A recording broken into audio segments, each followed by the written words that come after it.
नमस्कार, जय महाराष्ट्र मित्रांनो। आताच्या क्षणाची सर्वात मोठी आणि महत्त्वाची ब्रेकिंग न्यूज समोर येत आहे। ओबीसी समाजासाठी छगन भुजबळांचा मंत्रिपदाचा राजीनामा काय आहे, सविस्तर अपडेट मित्रांनो जाणून घेऊया। ओबीसी नेते छगन भुजबळ यांनी गेल्या नोव्हेंबरमध्येच मुख्यमंत्री एकनाथ शिंदे यांच्याकडे राज्य कॅबिनेट मंत्रिपदाचा राजीनामा दिला होता, परंतु तो अद्याप स्वीकारला गेला नाही अशी मोठी बातमी समोर आली आहे।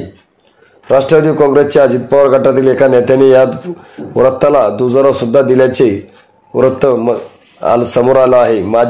मात्र मुख्यमंत्री एकनाथ शिंदे यांनी भुजबळांचा राजीनामा स्वीकारलेला नाही अशी ही माहिती समोर येत आहे।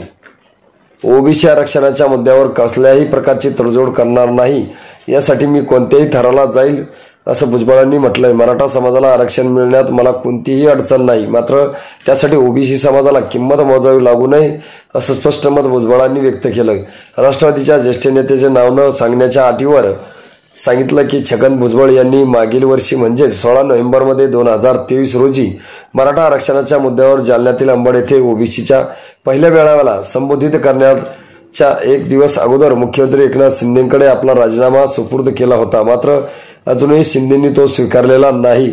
दुसरीकडे छगन भुजबळ यांच्या एका निकटवर्तीयाने सांगितले की आरक्षणाच्या मुद्द्यावर मनोज जरांगे यांना शांत करण्यासाठी राज्य सरकारने ज्या प्रकारे सर्वतोपरी प्रयत्न केले त्यामुळे छगन भुजबळ अस्वस्थ झाले आहेत।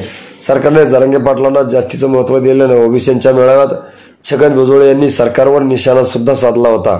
एकीकडे मनोज जरांगे पाटील मराठा आरक्षणासाठी आक्रमक असताना दुसरीकडे छगन भुजबळ सुद्धा ओबीसी समाजासाठी आक्रमक भूमिका मांडत आहे। त्यामुळे भुजबळ यांच्या टीकेमुळे पेच निर्माण होते असं एकनाथ शिंदे यांच्या वाटल्यास ते भुजबळांचा राजीनामा स्वीकार करू शकतात। मित्रांनो, तुम्हाला काय वाटतं?